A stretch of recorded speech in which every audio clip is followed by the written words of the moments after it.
Big addition.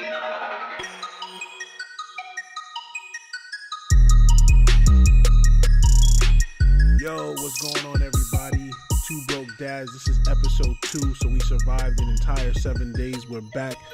Two Broke Dads podcast, and when I say we are two broke dads, I do not mean we are broke, but we are definitely broke, which means we are too broke to let you hold something. So don't ask. It is 2018. You need to get a job. Jesse, what's going on, man? What's up, bro? Nah, man, I listened to our last episode. I thought it came out pretty well. We're building. Yeah, gotta build from the get, no doubt. And, looking forward to talking today. You know what I mean? Like, I noticed with, like, the Joe Budden podcast, why it clicks so well is because they're friends. You know what I mean? So, we got that off the bat, so I think, we could start off like that too, No, definitely. Like I said, we're building. We're only one episode in. Technically, we're one episode published, but because we're building, we definitely had some content that we didn't like. We had some technical difficulties, but like I said, episode 2, Two Broke Dads. Make sure you follow us on Twitter at Two Broke Dads, and individually, of course, I'm Gooch, you're not, and at JesseRican 1. Definitely, because there's someone else who's got JesseRican, which is kind of OD, because I feel like she's riding off your fame. Because if you want to think about it, when you first got popping on Battle Rap Arena, she had JesseRican already, which maybe she's a girl named Jessie or Yesenia, and she's Puerto Rican. She had no post, and then all of a sudden she started getting accidentally hit up in the mentions, and now she thinks she's like some kind of celebrity or something, and she's riding on the JesseRican name. We got to take that down. So if you fuck with Two Broke Dads, at JesseRican, tell her to give up the name, sign the petition. Give up the name. We're taking over. She can be JesseRican 2, or we'll make it even trade, JesseRican 1, and we all good. That is funny too, because she always used to hit me up. Would you tell these people to stop? I didn't mean. Yo, she should have just gave up the name. Like, yo, when she saw the magic happening, she should have been like, yo, I just want to be a spectator. You can take the name, and I'll be cool. Yeah, but it's all good. Nah, definitely don't hit her up, because that's harassment and that's mad OD. So, at JesseRican, if you're listening, you don't want to be part of the Me Too movement. Don't get caught up. But for real, give up the name, though. We looking for you. Facts. At JesseRican, man. Give up the name. But, yeah, man, let's get into some tonight. I want to, we kind of talked about it Monday. We tried an episode, it didn't come out as good as we liked. But, and I think we were both a little more hyped about it. But we're still hyped off of this. And it's getting a lot of attention. The Cobra Kai show. I saw Ralph Macchio on the Sway universe. The reviews for the show going through the roof, like random reviewers too. So this show seems to really be taking off. I told you before, even it's funny because like Jesse just said, we was gonna do an episode just talking about this show, like something quick, because we were so excited for it. We both finally finished watching all 10 episodes, but so I said this to you on Monday. It was done so well, and I think it was kind of something that maybe it flew under the radar, because there's a lot of people, of course, who don't have YouTube Red, so they got the first 2 episodes as a taste. But nobody wants to pay for nothing. So, but there is a trial. There is a trial. You can get YouTube Red for 30 days. Watch it, binge watch it, get it out of your system, and then just delete it later. But you're gonna want to come back when season 2 drops, because it was so official the way they wrapped it up. They set up the next season with so many variables and so many ifs, and like season 2 is gonna be incredible. So you're gonna have to set up another Gmail, because you can only use one trial per email address. So that's my tip for you. Set up a second Gmail next year when season 2 drops, because you are gonna want to watch it if you do not feel like paying for it. But getting back to it flying under the radar, it's like, all right, they put up a trailer. It got tons of, reviews and little clips, and people were talking about it. And then when it dropped, it's like it got quiet. Like, I feel like the internet just was not talking about it. They were like, oh, whatever, Karate Kid remake. And then like 2 or 3 days in, when everybody finally watched all the episodes, everybody was just going nuts. And then, like you said, Ralph Macchio, William Zabka. I mean, of course, they're doing a press tour, so they're going to hit up any press outlet that's going to give them radio time or TV time to talk about it and bring more attention to it. But it's so crazy to think 30 years later, you're going to see Ralph Macchio on TV talking about Karate Kid at that. Not talking about something else. It's 30 years later and Ralph Macchio is talking about Karate Kid. Who thought that was going to happen? And I found it interesting. He said on Sway too that for years he's been pitched stuff like, oh, Daniel's son is in a bad marriage. You know, his son is getting bullied in school. And he said that this fresh idea of where it kind of comes from the eyes of Johnny Lawrence. It's, you know, I mean, he's still a main star. They're both main stars. He gets top credit, too, which I was wondering. I was like, why did he get top credit? But I'm like, he said that's the idea where he was like, you got me.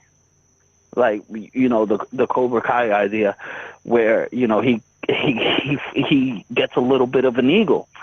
And the trailer, as great as it is a little misleading also.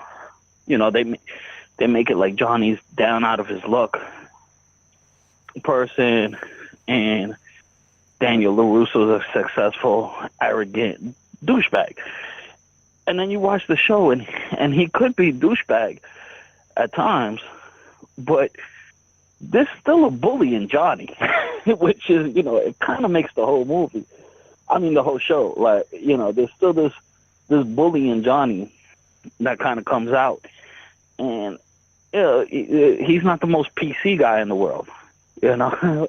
But, and at the end, I don't want to fast forward to the end yet, but, you know, he takes on a student that's kind of like supposed to be the Daniel LaRusso. He even grew up in the same town that Daniel grew up in when Daniel first moved there in the first Karate Kid. And then Daniel's living in Johnny's side of town. So, you know, it's interesting to see. And this kid, he becomes a little nerdy. And I got to tell you, man, one of my favorite sequences was when he beats up the kids in the cafeteria in episode 5. Like, you know, because it's just like he's kicking him, but he doesn't even know what he's doing. He's putting what he practiced to use, but he doesn't even realize it after it's all said and done. Great acting by that kid too. We need to reach out to him and do an interview with him, man. Yeah, that kid was great. I mean, you know, going back to what you said about Ralph Macchio being pitched so many different ideas, and, you know, I mean, I saw part of the Sway interview, but I also saw him, I think it was the day that it released, or maybe the day after it released on YouTube. Mm-hmm. They were on like a Good Morning America. Yeah, I saw that. Or the Today Show or something like that. And, you know, they were talking about, Ralph Macchio was saying how many times he was pitched so many ideas, but how John Hurwitz and Hayden Schlossberg kind of came to him, and it wasn't so much they were pitching an idea as, you know, directors who wanted to just continue on and put something out. They were pitching it as what he says, die hard, just Karate Kid and Cobra Kai fans. And they wanted to have an idea that pretty much, if you want to call it a universe, that flips the entire Karate Kid universe on its head. And he fell in love with it. And it was awesome when they were talking to William Zabka about it, and he was like, and, you know, I think it was one of the hosts was like, did you ever think that 30 years later you'd be doing this? And he said, yeah. He said, I was waiting for this. He said, I knew this was going to happen from the day we wrapped Karate Kid back in, you know, 83, 84. He said, I knew this was going to happen because there was so much more to Johnny Lawrence as a character, which is so amazing that they were able to build upon what was at one time a one-dimensional character. I mean, he showed a little bit of empathy towards the very end of Karate Kid, where he shows that he has some kind of heart when he grabs the trophy. And he gives it to, he says, good job, Danny. Good job, Daniel. You did it, blah, blah, blah. And you see him fighting with John Kreese at the car. He's like, hey, man, I did my best. You're a psycho, blah, blah, blah. I don't think that's movie 1, the fight at the car. I think that's movie 2. I might be mistaken, but... No, you might be right. You might be right. I believe, I think you're right. I believe that fight is part 2. The beginning of I think that's the way it starts. And Miyagi, rest in peace to Pat Morita. That's when he, John Kreese punches through the glass windows of the car, and then Miyagi throws him on the ground, and he honks his nose. Definitely, dope scene, something dope from the past. I saw another, a little featurette about Cobra Kai, and the opening scene where they're using footage from the original Karate Kid movie when he kicks, when he hits Johnny with the crane kick. They were able to go to the archives, and they reached out to someone who worked on the film, and they went down to the archives, and they pulled and were able to obtain a different angle of the kick. What you see in the movie, if you go back and you grab a Karate Kid, go watch it on TNT or get a DVD or freaking VHS if you got it back then, the original kick is shot from as if you're a spectator watching it from the first or second row of the tournament. Now, the kick you get in Cobra Kai is a shot that zoomed in to his foot hitting Johnny's face.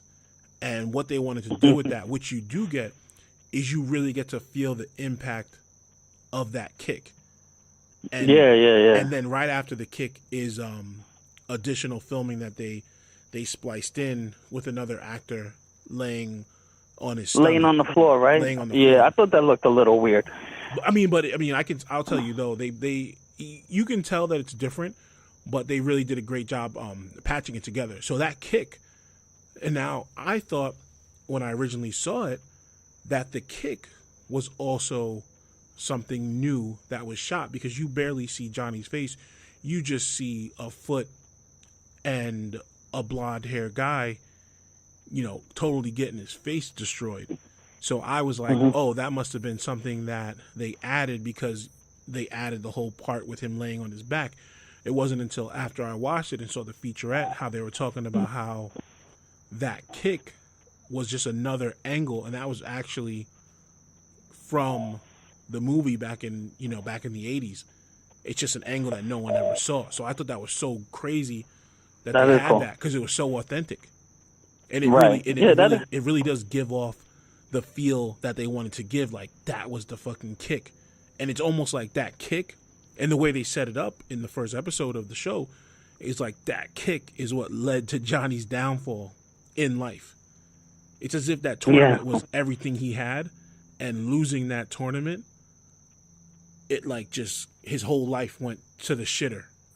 He went on a 30-year ride of L's, continuous L's. That's what it kind of seems like. It does. It's fun, but it's we've seen it in movies before.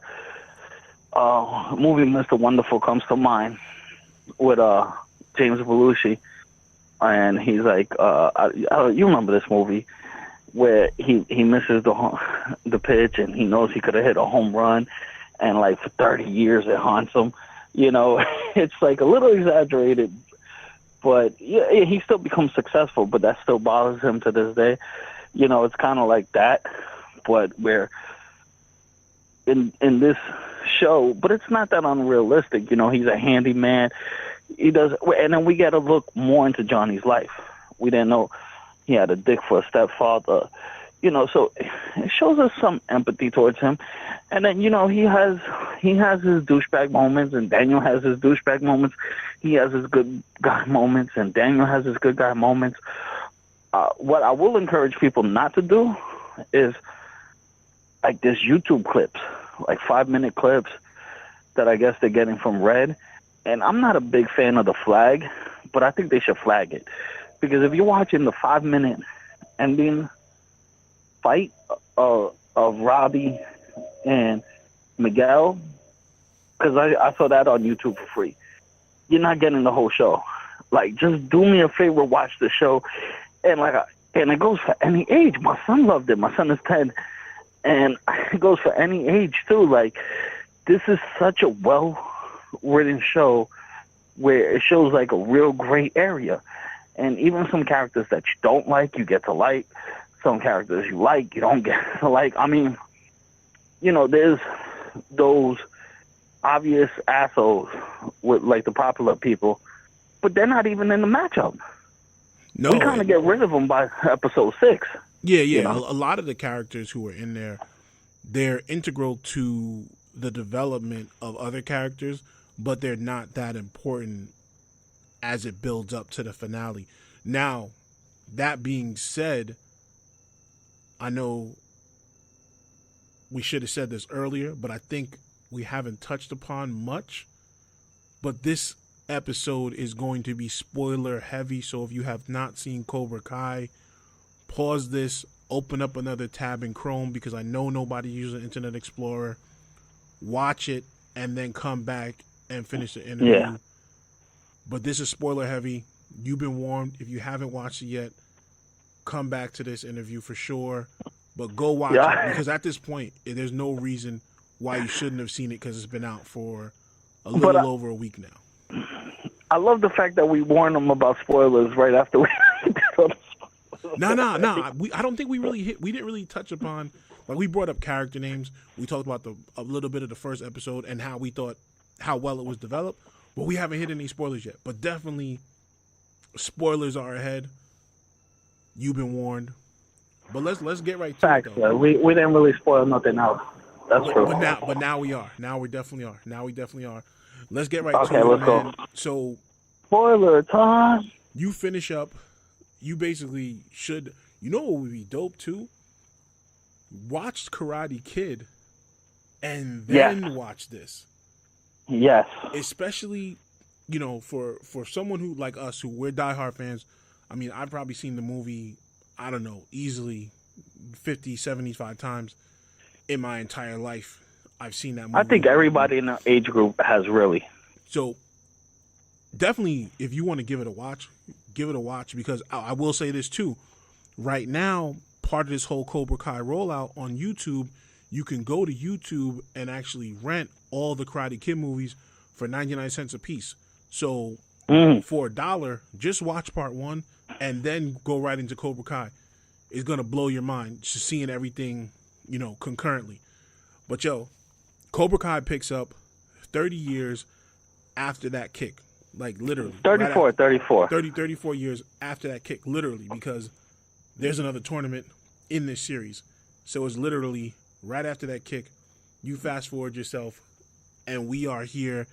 Johnny Lawrence, unfortunately, he is no longer super popular, awesome, ladies' man, dirt bikes, fancy cars. I will say, though, his car was not whack at all, but it's a car of that time period. He hasn't upgraded his vehicle in a long time. Right. He's a handyman for maybe the first 10 minutes of the show. He makes a bad judgment call, calls some lady something he shouldn't have called her. She called his boss. His boss canned him. To be fair, he didn't call her that. He said you're a bitch. He didn't call her that. But go ahead. Yeah. He OD'd. He overstepped the boundary. But you know what? It's not like he did it intentionally. That's who he is as a character. So anyway, the first 5 minutes, you see Johnny at his lowest.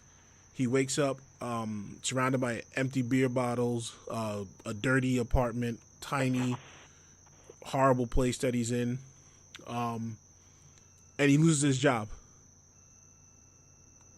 And you're just like, all right, is this the same kid who was beating up Daniel, 30 plus years ago? And now this is where he is. So for someone who's a Daniel LaRusso fan, you're almost like, well, good for him. He deserved that. but we'll definitely get into that as well. So he's down on his luck, and they introduce a character of a stepfather. And this is what I also like about this entire series is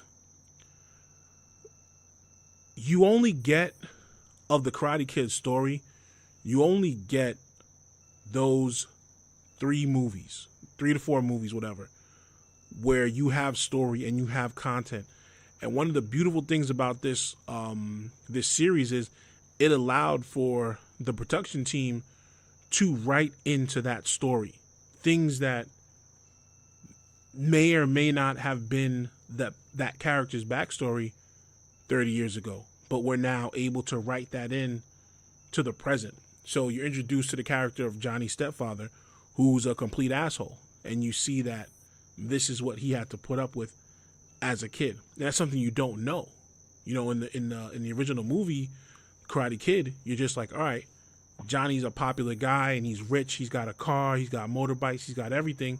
You just assume that he's living his best life and he's got an awesome family, and you don't know that. And I think it's so crazy that you're able to write these things in and give that character so much more depth than he had 30 years ago. So you meet his stepfather, and he's like, "Oh, I want to give you some money because you're a bum." It sounds like Johnny's mother has passed away, and he's like, stepfather's like, "Hey, I told your mother I'd always take care of you, but no, I'm done. I'm buying you out of my life." Now, key thing that I skipped here was the reason that his stepfather came through. Now you remember why, right? Because his mother. No. Why the stepfather ended up at his crib anyway? No, I forgot to tell you the truth. The stepfather bailed him out of jail. Right. Which for beating up kids, which he shouldn't have even gone to jail for in the first place. Yeah, so you got Johnny down on his luck, just lost his job. He uses the last of the money he had because he went back to his apartment, opened the fridge. He went to grab a beer, and the only thing left was that little plastic thing that they tell you not to throw in the ocean because it's going to fuck with the ducks and the fish and shit like that. That little 6-pack holder. That was all that was left in there. 6-pack holder. Yeah. Yeah. So he went to the he went to the bodega, the closest store, whatever, and he's in there. He's buying a beer. He sees a kid who you see as the Miguel, who's going to be the main character of the series. And I don't want to really say that because I feel like there's plenty of main characters. Like you could say that any of three people, I think, could be considered the main character, in my opinion. So anyway, you see Miguel, who is going to be eventually Johnny's student, and he's picking up some stuff for his mom or his grandma or something like that. Well, I do think Miguel's the main kid, though. He's the main kid, but I mean, I don't think he's the main. I feel like he's not the main character. In my opinion, the show is about Johnny. It's still between Daniel and Johnny for the main character, to be honest. Yeah, I mean, yeah. I feel like it could be the way they intertwine the stories and give everyone so much light. I feel like it could be Daniel, Johnny, or Miguel. Right. I mean, as a kid, yeah. I mean, I'm not going to break it down to each kid character or adult character, but it's one of those 3 people who I would consider the main character because the story is about those 3 people. Right. So anyway, I think his grandmother had like fucking diarrhea or some shit, so he went in there. Yeah. He was buying up like Pepto-Bismol or something like that, and then you get the cool kids who you have the assumption that this is a direct reflection of what Cobra Kai was back in the 80s. So these kids come in and they're trying to buy beer or something like that. And I guess Miguel recognizes them and they're like, "Hey guys, what's up?" And I guess he must say something that blows their age, that they're obviously not 21 to be buying liquor. So he's walking out the store with his Pepto-Bismol, and they see him and they're like, "Yo, man, you blew us up. What's good?" And he's like, "Oh, my bad. I didn't know you guys were doing this and this and that." You know, they yoke him up. They grab his bag like, "Oh, what are you buying? Oh, you got diarrhea?" So they start calling him Rhea, you know, later. And you'll see that builds up as well. So they dunk the pink stuff on his head, you know, the Pepto-Bismol on his head. They start pushing him around. This kid is a wimp. He's got no skills. You know, he's getting yoked up. And then Johnny's sitting there drinking his beer, you know, and he sees him and he's like, yo, you guys got to chill. And he's like, oh, what are you going to do, old man? No. Hold on. You're kind of wrong on that. In true Johnny nature, this is what I love about when he first took notice. This is how come I want to bring this up. He wasn't even mad that they were picking on him at first. It's when they threw him on his car. He was like, yo, leave my car alone. That's right. That's right. He was more worried about the red. What is it? The Firebird. Which I thought was hysterical. It's like, all right, you can pick on him, but don't fuck with my car. You know, that's when he got a little more offensive. Yeah. So Johnny comes through.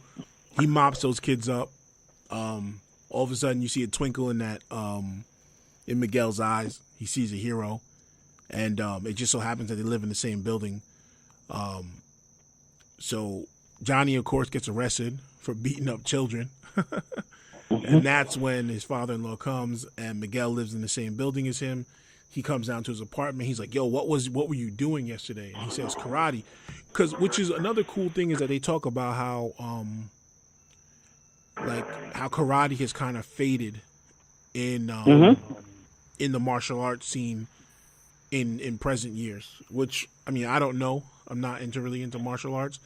So I don't know if, they're talking about I maybe think people aren't true, doing karate, or maybe more people are doing like MMA and like stuff like that, and they're not worried about karate. So that could be what they're kind of hinting at. But they kind of just was like, yeah, no one does karate. So the kid had no idea what it was. So he's like, I want you to teach me. He's, of course you get the normal like, no, I don't do that anymore. I'm not going to teach you kind of thing. But yeah, obviously he does it. And then that's where kind of the story begins. Right. And then, it's funny because at first you see Miguel, he doesn't even know how to do push-ups, which is, it's kind of funny to what he becomes later on.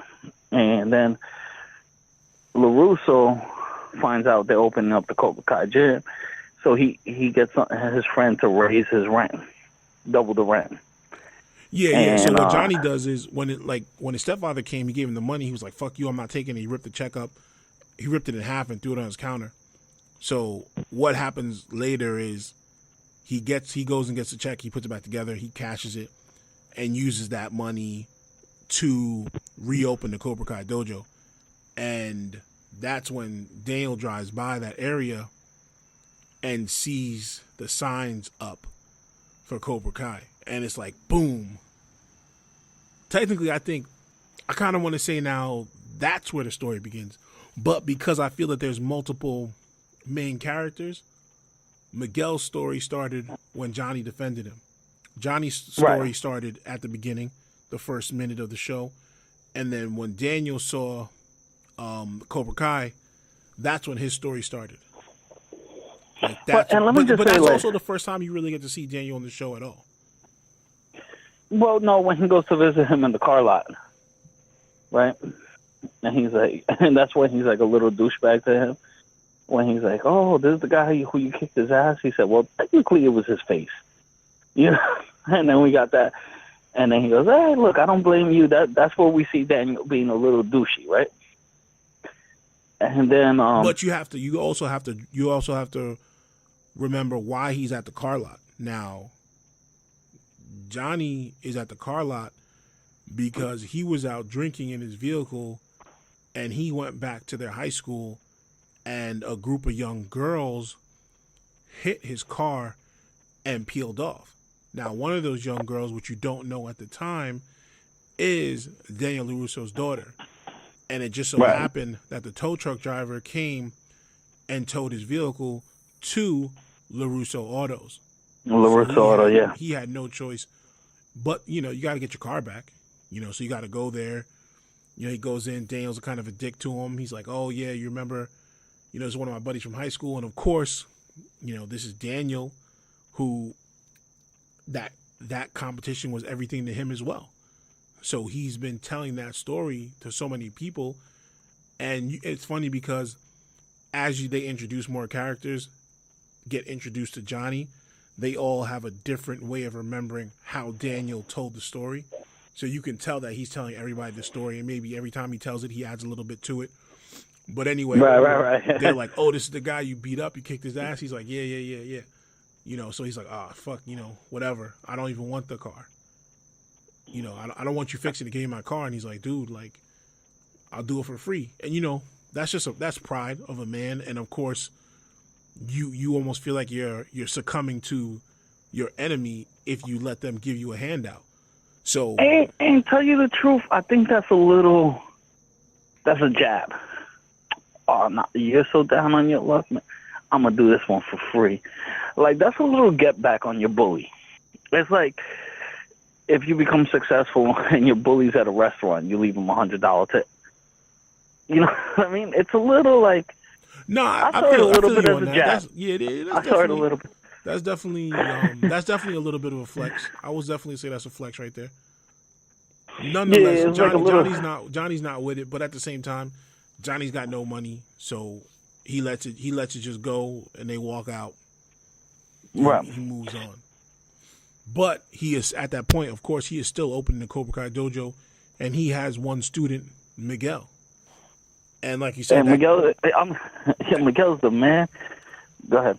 That kid came in. He didn't know anything. Like you said, he didn't even know how to do push-ups. Right. Basically, it seems like his first couple sessions at the dojo were not even about learning karate. Johnny was using him to clean the place and fix it back up. Well, and then we have one of the most funniest for nostalgia, like lines ever. He's washing the dirty window. He goes, so then this is wax on, wax off right here. He goes, any specific way you wanted me to wipe the window, Sensei? And you're expecting? He goes, no, I don't give a shit. Like, I don't know, the line had me rolling. It should have every Karate Kid fan rolling. And then he goes, go clean the toilets. And that's when LaRusso comes in. Oh, and Samantha's dating the bully now. So the bully kind of says that Johnny picked on them for no reason. And then we have an intense moment between Johnny and Daniel right here where, he says, I beat the crap out of kids that were beating a kid half their age. Half their size. And, Daniel's like, oh, that's my daughter's boyfriend or something. He said, it figures. Watch the company your daughter keeps. And then I think that's when Daniel says, this between me and you, it ain't over, Johnny. And I think that's the showdown moment right there, One of many. One of many. But I think that's the one that really sparked it between the two of them. Oh, yeah. And what I liked about that moment, too, was that was also a callback to the Karate Kid. There's a scene where, Daniel goes back and, of course, Mr. Miyagi sees him all beat up. He tells him what happened. He's like, oh, these kids jumped me. That's when they jumped him at the fence. Mm-hmm. And so Mr. Miyagi takes him to Cobra Kai Dojo to talk to John Kreese, his sensei, to tell him, like, hey, leave the kid alone. What's the problem? So John Kreese is like, oh, I heard you're out there, beating up on young kids. And wow. He kind of, Mr. Miyagi was like, no,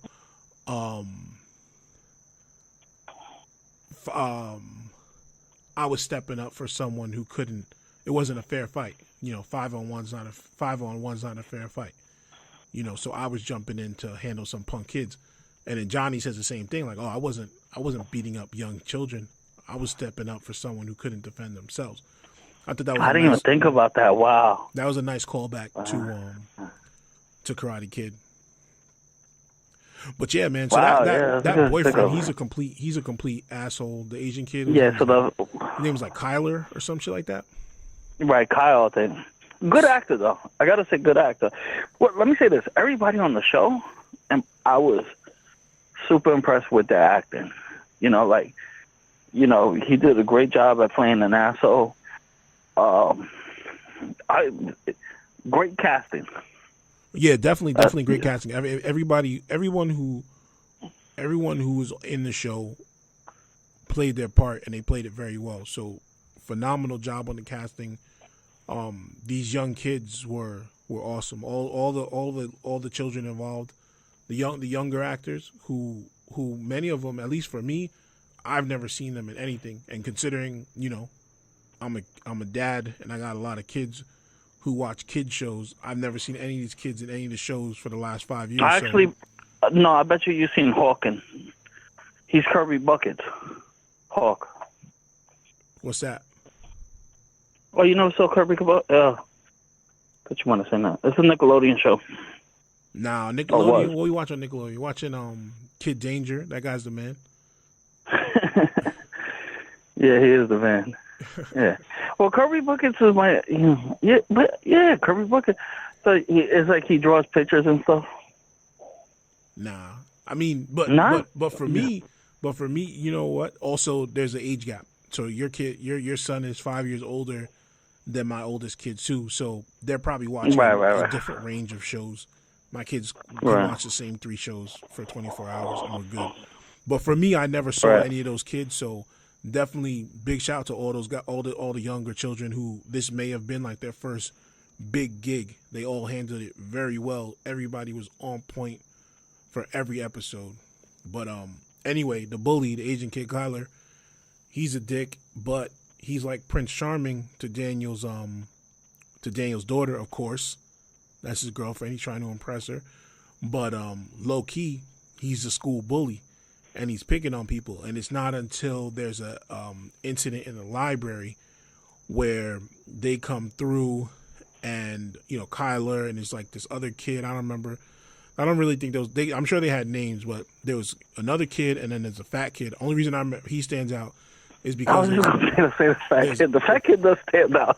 Well, you know why? Because the episode where, you know, Daniel comes home and they're all in the pool, he's the last kid to be found and they're all wearing Daniel's trunks. Yeah. So he stood out. But anyway, they're there and Miguel's got these 2 friends. One of them, he is like a super nerd, very OCD, very sarcastic, very paranoid, all in one. All of these things are on all different ends of the spectrum, and he is all of them at the same time. At first, he was very annoying, but I did like his character because he contradicts himself over and over. I grew to like him. And they had one guy who kind of was just being picked on because unfortunately he had a cleft lip, and then, you know, he didn't get the surgery or whatever, so it didn't heal right. So he got a big cleft going from his top of his lip up to his nose, which, you know, kids are going to be kids. They're going to be dicks. They make fun of him. Anyway, that's his crew. He got a cleft lip and then a super fucking doofy nerd guy are his 2 boys. So they're in the library just chilling. The bullies come through and they pick on him. You know, they make him leave the library. His nerdy kid, he throws his backpack in the garbage and he's like, "Oh, I just had yogurt," which to me was like ridiculous how much yogurt was on the backpack. Considering it wasn't like he was eating a gallon of yogurt and he only took 1 spoonful. I'm assuming he ate most of the yogurt. But anyway, they pull out the backpack and it's just that's a good observation. It's covered in ridiculous amount of yogurt. But anyway, you know, you need that, of course. But I thought it was a little weird. But anyway, he pulls it out and they push him around. It would have been funny if he said something like, "How much yogurt was actually in the garbage bag?" Oh. Yeah, because that stood out to me. It was like they pulled out the garbage bag and it was like it didn't look like the book bag went on top of the yogurt. It looked like the book bag went in and then like a gallon of yogurt was poured on it. But anyway, small detail, just something I picked up. The girlfriend finally sees the way he's acting and calls him out on it. They end up going on a date to the movies, and you know, he's trying to get touchy-feely with her. She's not feeling it because she's mad about it, but she hasn't confronted him on it yet. So she waits till the movie theater, of course, to confront them. She bails on the movie, and it's kind of a wrap for them. He, of course, as a young child would do, makes a rumor about her, says that, I guess he said that she gave her head in the movie theater. Yeah. Okay, so he spreads that rumor out there. And, it's funny. You said like a young child to do. I don't know about high school nowadays, but this was common back in our day. Like this, somebody would say they smashed this, and they really did it. And I don't. Maybe I don't know if it made him a bad guy or what, but this is like a real life scenario. Yeah, definitely. And that's another thing I liked about the show is beyond all the nostalgia, beyond all of the great show that you're watching, they really do touch upon like modern issues, modern lifestyle issues, modern parenting issues. They touch upon bullying, and they touch upon bullying pretty heavily in the show. Just the kids being assholes to each other, of course, but the children bullying each other.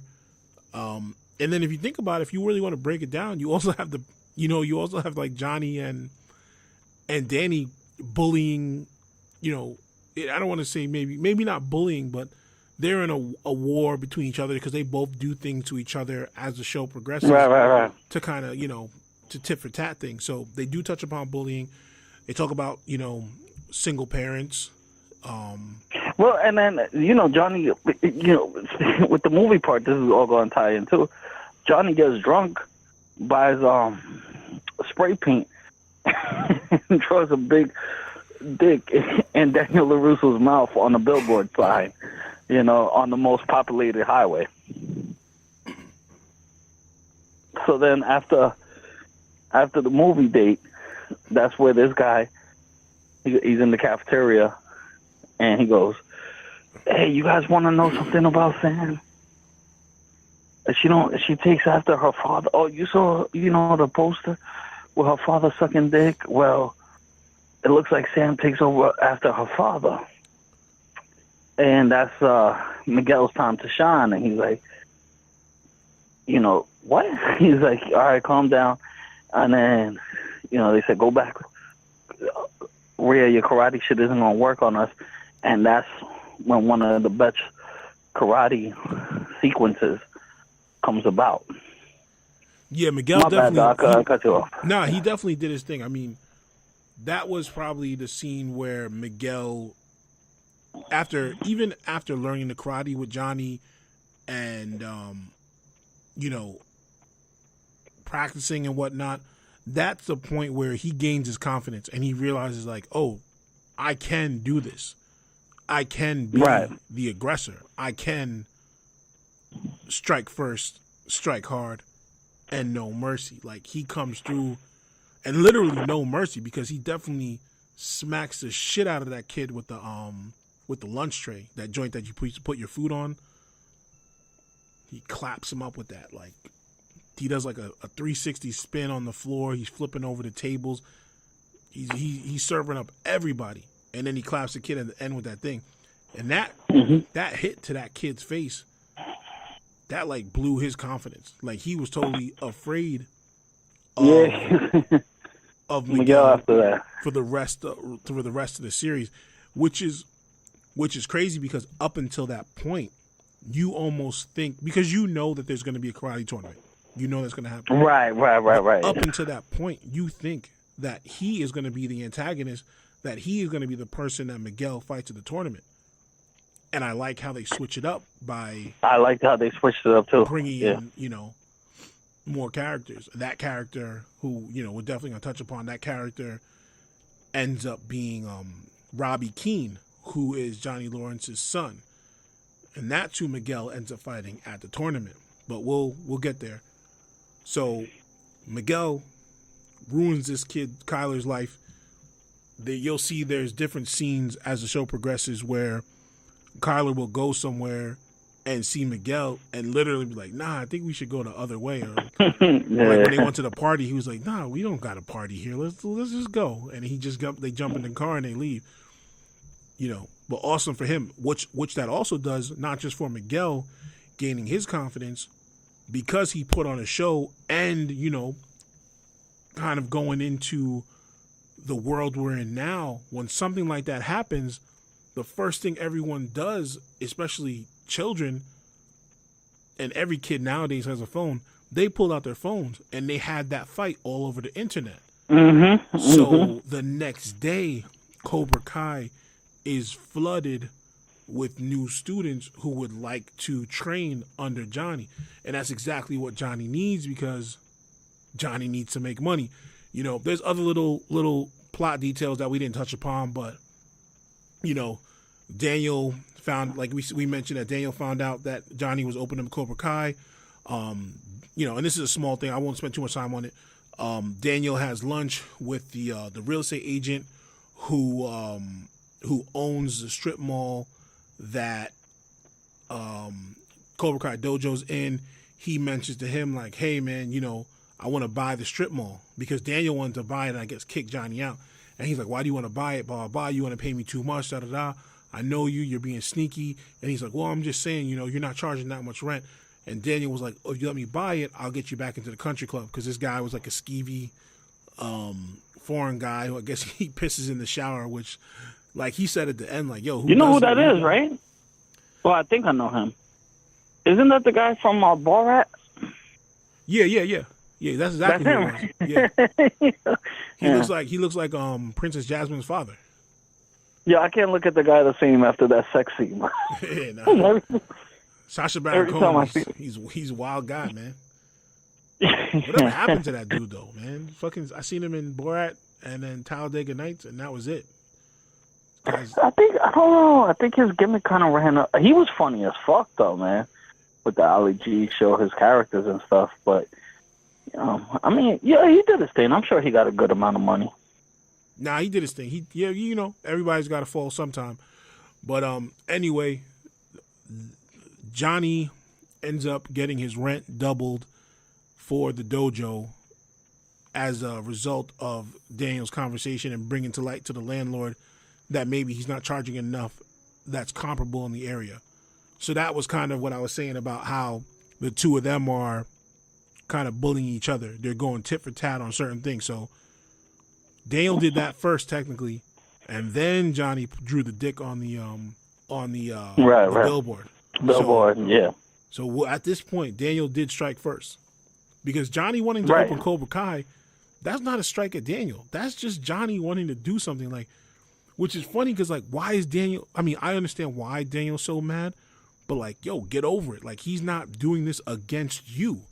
He's doing it for him.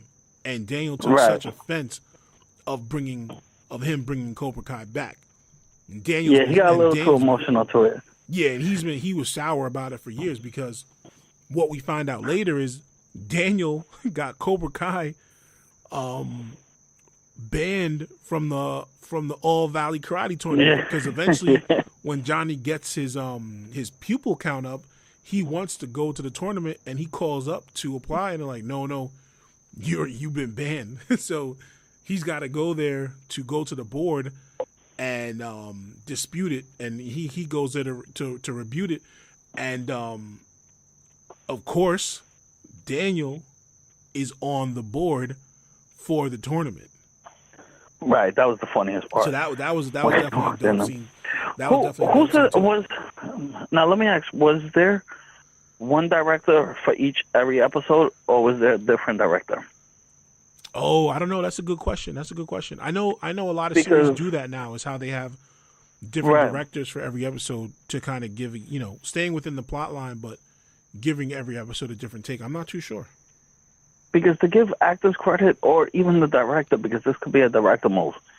Like when Miguel, you know, beats everybody up and like he stuns himself, the facial reaction. Whenever Daniel sees, you know, a Cobra Kai thing that kind of haunts him, the facial reaction. Whenever Billy, Johnny Lawrence, William Zabaka, whenever he sees the pass, the facial like, there's so good facial reactions, non-voice acting on this. And I think directors should get a little bit of credit on that. Because directors are the one who tell you, I need this from you, by your face. And the fact that he got it out of all of them so perfectly, I mean, much credit to the acting. But I also think the director needs a lot of recognition on that also. Maybe we'll find that out for you if they had every director. But the facial reactions are so good on this show, and then, like I said, we had the sequence and everything. And then after that, we have, there's minor characters we didn't even touch on. Well, not minor characters, co-characters. There's this girl that used to be Samantha's best friend. All her friends make fun of her because she's a big girl and stuff. She joins the Cobra Kai. She kind of gets her revenge. And, they plan on doing this beach party.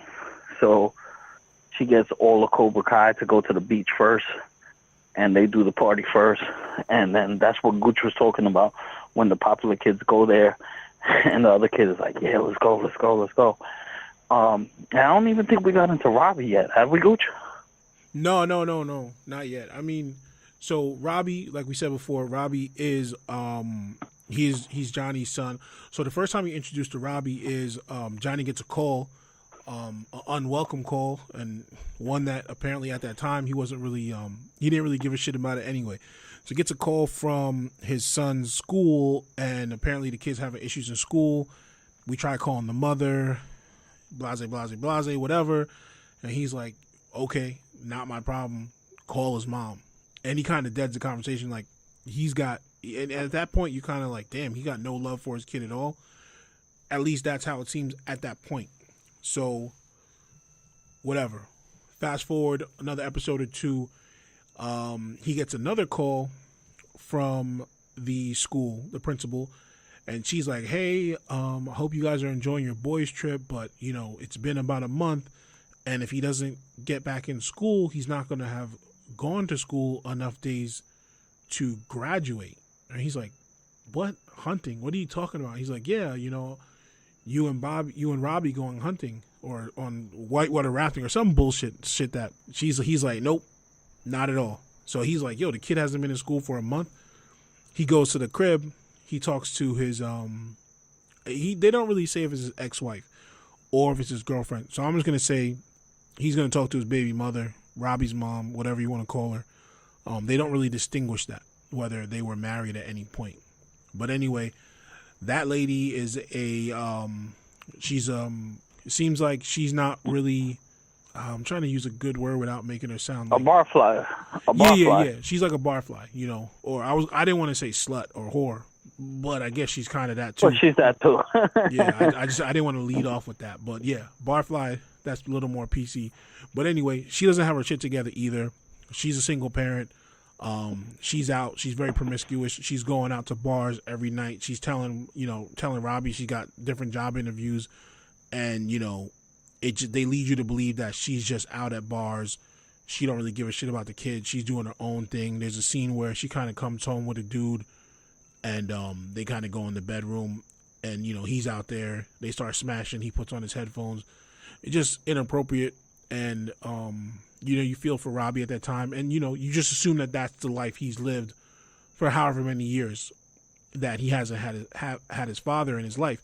And she even says at one point too, like, because they were supposed to go to the movies or they were supposed to do something, and then she's like, oh, I gotta go out to do this and that. I gotta find us a good guy. So like I said, he's been dealing with this shit for years.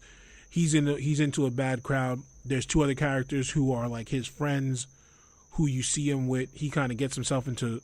He didn't really get into trouble because he got off pretty clean. He I guess they went to like a computer store, and him and his two boys, they fucked with the one of the workers who went there. I guess they threatened him or something because he looked shook when it was over. But they took his vest. He went up to the counter. Some dude came in and said he was having problems with his computer. Robbie being a smart kid, because he is a smart kid.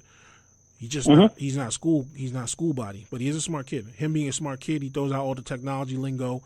The guy's like, yeah, I'll drop my computer with you, and I'm gonna go do this. He said, yeah, just give me like an hour or whatever.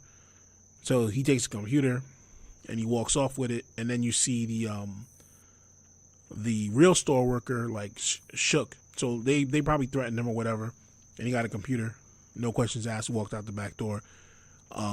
So those are characters that he's chilling with. You know the flaw in that one too is security cameras would have seen his face, but that's another one you got to chalk up to it being a TV show. Yeah. Oh, yeah. There's so many things that you can. Yeah, you could be like, oh well, that couldn't happen because of this. But no, I feel you definitely. Yeah, they would have. He would have got caught. I'm sure that guy didn't pay for the computer. But anyway, that's his class of characters that he's hanging with when you get introduced to him. So anyway, he finds out the kid's not in school for 30 days. He goes to the house. He's barking with the moms. He sees the kid with his two friends, tells them to beat it. They're losers, blah, blah, blah, and whatever. So the night after the dude comes home with the moms, I guess, is when the mother and Johnny end up speaking about, hey, because Johnny's starting to get his life back together, essentially with Cobra Kai, and he has a purpose again. And I think that's the best way to put it. He now has a purpose again, and because he has so many students now, he's getting paid money. Fucking karate class is not cheap, so he's getting money. So he's and he has, I think he, it's obvious he does have a love for his son. There's love there. Well, yeah, because, and that's what I was getting to, because he mentions to her, like, hey, not trying to throw shots at her, but, maybe he can come stay with me. So she ends up telling the son that, but she, the way she made it sound was like, oh, and your dad's so crazy. He thought maybe you could stay with him, whatever. So, Robbie's tired of, the life he's living, and is like, maybe there's a glimpse of me being able to fix this relationship with my dad. And he knows of Cobra Kai. So he ends up going to the dojo to talk to his dad, and he walks in on the day his dad hugging Miguel. Yeah, the day after the fight, when Miguel told Johnny about all the moves he did and how he stood up for himself, and that's when Johnny gave him his first karate gi. He gave him a white gi. So he popped the trunk, and he saw the karate gi, and there's a very emotional father-son like moment between Johnny and Miguel, who is not his son, which is viewed by Robbie, who is his son, from afar. And at that point, Robbie's like, all right, I need to get revenge. So Robbie ends up going, and, because like I said, he's a smart kid. He's talented at, I guess, being a thief, but also just being underhanded and sneaky. And he uses those skills well, because he's able to fudge a document and pretend like, he just graduated and he's on a break from school or something like that. And he's older than he really is. And he gets a job at LaRusso Autos. Right. By pretending to be someone he's not. But he does use his real name. I will say that. He does use his real name.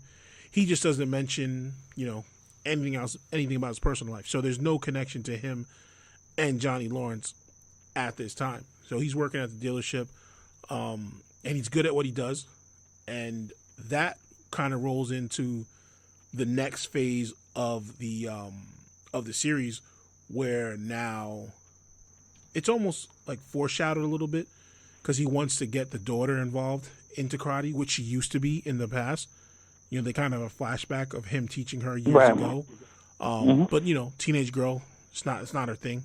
She's into boys and makeup, I guess. So anyway, she's not worried about karate.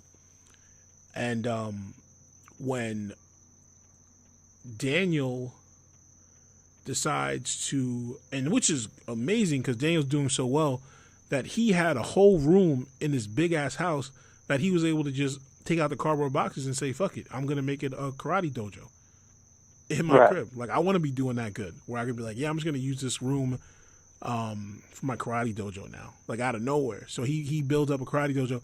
Now, that happened, another small part. So we talked about Johnny drawing the dick on the sign.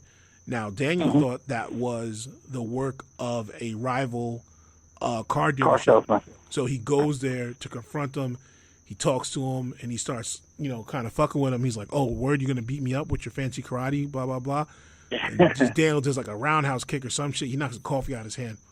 And Daniel was feeling good. And that was the day he came back and emptied out the thing. And that was a dope move, by the way, though. To do a kick just for the coffee and you catch it, that was dope. Yeah. He let it be known, because the guy was trying to play. The guy was like, and I don't. It's such a small part. He sent them like 300 sausages. Yeah. To his office. Yeah. So, real quick, that we're going like word by word on this review. Yeah. And I don't want to get that deep. But it just puts the scene into context when you know what happened. So it's like you have to, yeah. So that character, the I don't know his name, not important. The rival car dealership had a new commercial, and the marketing person for Daniel is marketing person for this guy. So they share with him the commercial, and one of Daniel's things was, and this is another nod back to the Karate Kid series, with every brand new car, you get a little bonsai tree. So anyone who watched Karate Kid, you know the significance of the bonsai tree. I don't got to get too deep into that. But everyone, he gets a bonsai tree. So this guy, he decides to give some other kind of plant or tree. And in his commercial, he kind of pokes fun at bonsai trees not being good for the environment, and kind of taking shots at, it not being an American tree. So he goes to confront them about the dick, and then also brings up the commercial, and he's like, because in his commercials he's dressed as like like a Civil War hero, and he's like, yeah, I'm not really a Civil War hero. It's just my gimmick, just like your karate thing. It's just your gimmick. And that's when Daniel was like, no, it's not a gimmick, and he does the kick, and he storms off, and he rebuilds the dojo. So now Daniel has a dojo in his crib, tries again to get his daughter involved. She's like, nah, chill, Pops. I'm cool. Not into that no more. So he's got Robbie working at the dealership now. And it's almost like the same way when Johnny had Miguel. He starts giving him, the shit jobs. But those jobs... Well, but Daniel actually does it for a reason. Yeah. That's true. I mean, it's the same type of... It's the same grunt work, But yeah, so Daniel but Daniel knew where he was going with it. Johnny just wanted the place fixed up. That's true. Oh, hold on. Before we get into that too, the dope training I saw from Johnny is when he threw him in the pool and said, "Use your legs. Oh yeah, because he wanted to learn how to kick. Yeah, he said, use your legs. I thought that was great. So that was a little before this. That's how come I wanted to cut off. Yeah, so friggin' Johnny, he had like so many unorthodox training methods, which were very, very similar to, Mr. Miyagi's unorthodox training methods. So, but they have, what's the word? They have a reasoning behind all of them. Every silly thing has a reasoning. Like when you're shooting the baseballs at him, it was about blocking. The trying to make yourself learn how to swim in the water by using to kick your feet. So anyway, Daniel now has a pupil working in the car dealership with him. And the grunt work he has him doing is waxing the cars. So you see the old school Mr. Miyagi teaching coming through Daniel now, with him doing the wax on and the wax off. You have him sweeping the broom to get his footwork down. And as he's doing these things, he's doing them, Robbie's doing them the normal way, like most people would do, just, here, I'm going to sweep the floor and get it done. I'm going to wipe the windows. I'm going to wax these things. But Daniel has him in those same exact motions to get that. And the reasoning behind that, of course, is to get that muscle memory to learn those moves. So, he's doing the squeegee on the window. So he has him doing it one way across with one hand and the other way across with the other hand. And these are all moves reminiscent of the original Karate Kid. There's one where he's jacking up the car and he's just jacking up normal, but instead he has him turn around and do a full like a one knee squat every time. Like I said, just training him to learn those moves. And in the end of that episode, that is the episode that was kind of like a tribute to Pat Morita. At the end of the credits on that episode, they put up a picture of Pat Morita, rest in peace, Pat Morita, 19 whatever to 2005. And, that's an episode where Daniel he had kind of a sparkle in his eye, and he was like, wow, it feels good to be teaching this to someone. Yeah. And also kind of funny where now he's not on the receiving end of what some may consider silly training. So I thought that was cool too.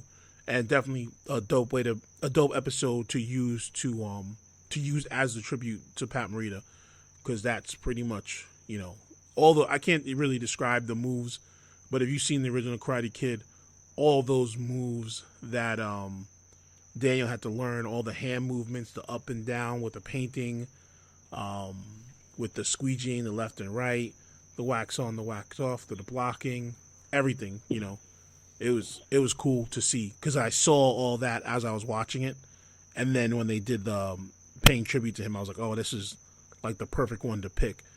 And that's pretty much how you get introduced to the character of Robbie. And then now, an interesting fact too about the Karate Kid style versus the Cobra Kai style. He said this on the Sway interview. The same coordinator taught both of them different ways. So he would teach Ralph Macchio like a more defensive fighting. But when he taught Johnny Lawrence, William Zabeka, he taught him a more aggressive style. I found that pretty interesting. Oh, I think that's pretty obvious. No, but I'm saying that they actually did that on set, the coordination. Like, I didn't know it was the same coordinator teaching Ralph one thing. I wouldn't even. And then I guess I wouldn't be surprised that it was the same person, but I can definitely see the difference in how they fought. Right. But yeah, definitely. I just thought that was interesting. Yeah. Definitely. Excuse me. Definitely saw like so much of the old movie in that episode. So moving forward, there's a few other things that happen in the show, but they're not as relevant or vital to the story. So one thing I want to kind of jump to is we know now that Johnny's got Cobra Kai up off the ground. Daniel has his pseudo in-home dojo off the ground. Robbie, the son of Johnny Lawrence, is working with LaRusso as payback to piss off his dad. But what you see now is Robbie's original plan of trying to piss off his dad starts to change, because it's almost like he starts to catch feelings for, not, no homo, but he starts to catch feelings for Daniel and what he's giving him as that father figure in his life that he didn't have. So he appreciates it, and you see that come to a head when, pretty much his numbskull buddies, fucking, call him Bulk and Skull, because that's pretty much who they are. Right. They come through and they're like, yo, we got a plan. We got, we trying to make some money. We got a plan, blah, blah, blah. And he's like, first of all, they saw him at a coffee shop. So they make it clear that he has not been hanging out with them since he started working. So he's like on his lunch break, and they see him like, oh, what's going on, man? Where you been? Oh, just working, doing this thing to piss off my dad, blah, blah, blah. Which to me was kind of funny, because I'll just throw this out there. I have no shame in this. It's probably one of my it's not my favorite movie, but a movie that I'll watch if it comes on is Mean Girls. And it's almost like hell yeah. when when they see her. Yo, I've seen that in the theater with you, actually. Probably. That was, and it's a dope movie to this day. But there's a scene in Mean Girls where she's getting dressed up to go to a party, and they're like, "What are you doing? We don't have any plastic sabotage right now." And she's like, no, I have my own stuff worked out. Don't worry, I got this under control. And then his boys see Robbie, and they're kind of like, "Oh man, what's going on, man? You haven't made your movie." He's like, "No, I'm still working on it. Kind of like, he got so, it's different, of course. Of course you got Lindsay Lohan's character is originally going to sabotage these guys, but then gets sucked into their lifestyle. And it's like almost the same thing with Robbie, where, he's not going to sabotage them. He's going to do it to piss off his dad, but instead he gets sucked into that lifestyle and ends up liking him. And like I said, this comes to a head when those guys pull up to him. They see him in the coffee shop. "Where you been? We got a plan." "Oh, what's good? What do you want to do?" "Oh, we want to get some money. We want to rob the car dealership you work for."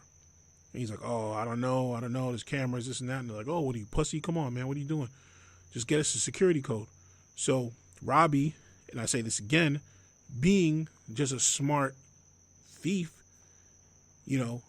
he manages to get the security codes. Code. He's standing over by, he has a car, I guess, parked by the security system, and Ralph Macchio's wife, Daniel's wife, walks by and sees him. He's like, "Oh, what are you doing?" He's like, "Oh, just got a used car and just getting some pictures now, why wait?" She's like, "Oh," and she like looks at him. She's like, she appreciates his initiative. So as she's doing that, technically he's taking a video as a selfie to record her number presses to get the alarm code. So at that point, he officially has it, and they're set to meet that night. Those guys pull up and like, "You have the code?" He's like, "Yeah, but I'm not doing it. So those two guys are like, "Oh, well, the last guy who didn't do something we did, XYZ happened to him, and you don't want the same thing to happen to you, right?" So they end up fighting him, and that's when, same thing with Miguel, same thing as 30 years ago with Daniel's son, those moves and practicing all the moves and creating that muscle memory, it all just comes out. And that's when Robbie is like, "Oh shit, like I know karate now." And he fights off these guys, and they get the upper hand on him. They push him against the wall, and they look like that's when they're about to finish him off. And he points up at the air, and they show the camera. Now, the one thing I didn't really understand, which I guess because it's not too relevant, how come no one like ever brought up like, "Hey, Robbie, we saw the security footage of you fighting off these two guys"? Like, I know. And you know what's funny? They actually do hint at it the next episode, and I think that was just a teaser. Like when she calls and they call, and it's like on the next episode, 2 motorcycle guys are there to see his cousin Louie. But at first, you don't know what the conversation's about. So your automatic assumption, what mine was, they're calling about the security footage. Now, with that being said, too, I work at a place with security cameras. It's not like you're watching security cameras all day long. If it's an inactive day, you can always rewind the time to go back if you say an incident happened. But if it's an inactive day and the inventory and everything's still there, you're not going to waste your whole day watching security cameras. Oh, no, I agree with you. But like for me, for example, I got security cameras at my house. Well, not cameras. Well, for those who are listening, I got multiple cameras. But really, I only got one camera. But it records motion. So when an activity happens, I'll get an alert on my phone. But, like you said, that's something that you can say, but, it's not super relevant. But, like you said about the security cameras before in the computer shop, it's not super relevant, but it makes you wonder. Like, I would think that someone would have hit him up and be like, "Yo, Robbie, we saw you fighting these two guys. What the fuck happened?" But right, but didn't you get that same That was I believe that was a teaser when they called them about the motorcycle people, and she was like, "What happened?" I don't know. I didn't take it that you way. Didn't I pick just up thought on it was that? like some random shit. I took it as they were calling her about the security footage. But I mean, I'm not gonna spend too much time on this guy because I thought he was a jerk, a wasted character. Nah, I don't know, a wasted character, fucking idiot. Louis, Daniel's cousin, you know. So they end up finding one, you know, just bringing in Louis. And since you brought up the motorcycle guys, so Louis is Daniel's cousin. He plays like, you know, kind of a minute role, not really big. One of the things he does is he's kind of I guess you want to say hazing Robbie when he first gets in. He tells him to move a car in the middle of the day and starting up a car like he's gonna move it. And Daniel's like, "What the fuck are you doing, guy?" And you know he's messing with him, whatever. Anyway, something he does is they end up finding out that Johnny is the one who actually painted the dick. Now, how they find this out is Daniel sent them to paint over the billboard as soon as possible. He sent Louis and some other guy. I don't really know who his character is. I don't think he's related to him at all. Just another coworker with a little bit of a I think role. it's just another person that works there, yeah. So they send the two of them up there, and when they're up there, they find flyers for Cobra Kai Dojo. So Louis takes it upon himself to retaliate. So what he does is he hires some motorcycle guys to go beat up Johnny. But originally they came to the shop looking for him. He wasn't there, and that's the phone call, you know, that we're referencing right now. Later on, what ends up happening is Louis ends up going to Cobra Kai, and they're busting up Johnny's car. And then he's like, you know, of course, Johnny's Johnny. Johnny's not going to roll over and just let it happen. Johnny fights those guys. Those guys originally were just there to scare him and just beat up, you know, break the car's windows. One of them kind of took his part too serious and brought like a thing of gasoline. He's lighting it up. He didn't light it up yet. He poured gasoline over the car, and Lou was like, no, chill. What are you doing? What are you doing? He's like, oh, my bad. But then they get caught by Johnny, and he's like, oh, what the fuck? So Johnny beats them all up. He figures out who Louis is. He's beating up the other motorcycle guy. The motorcycle guy's taking an L. The motorcycle guy's like, well, fuck you, asshole. And he throws a lighter or a cigarette lights up Johnny's car. It's a wrap for Johnny's car. The same car that Daniel already fixed for free is lit up is Dunzo. And it's Louis' fault. Now, Daniel and his family, of course, had no idea. Like I said, Louis took this upon himself to do it. But when Johnny goes to his house to confront him about it, because he finds out he's related to Daniel. Oh, and don't forget, Louis gave him up mad quick. Louis a punk. Yeah. He gave him everything, you know. So he ends up going there to confront him, and it's like it's another showdown, but they don't end up fighting.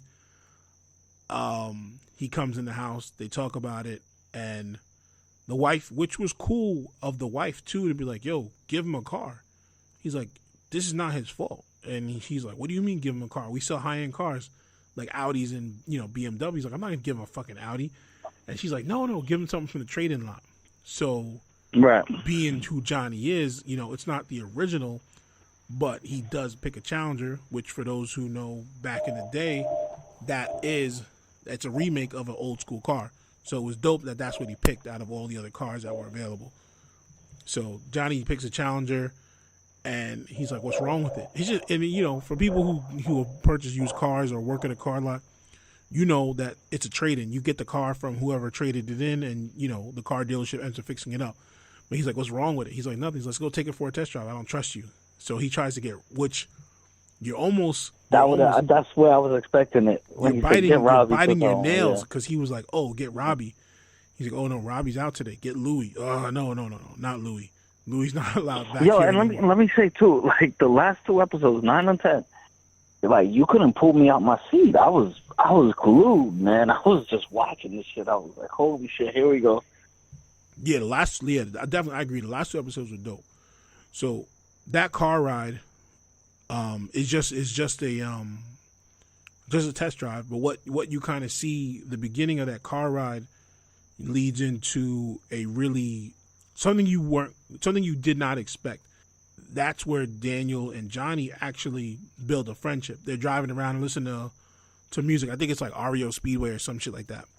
But anyway, they turn on the music and they both start jamming to it. They're both knocking their heads back, and he's like, oh, you like this? He said, yeah, what man doesn't? which Daniel said to Johnny when he said, "Oh, you like Speedway?" And he's like, "Yeah, what man doesn't?"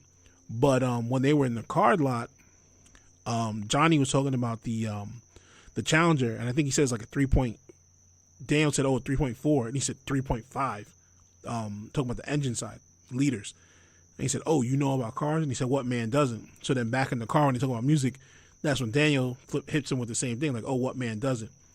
So they're vibing together, they're talking, whatever, they're chilling, and they're driving around, and you see the apartment where Daniel grew up in.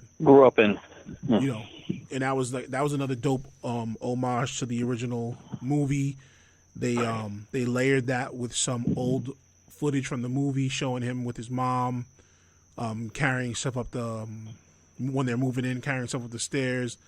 They show the pool that's in the front. It's a really shitty place, and seeing it in 1080p in 2018 made it look even shittier.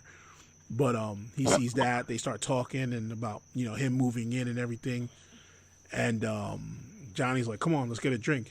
And he said, "Come on, it's 10 o'clock or whatever. Like midday. It's still morning. Come on, you kidding me?" He's like, "Come on." So they go there. Johnny gets himself a beer, and he's like, "Oh, and get the Princess of Shirley Temple." So Right.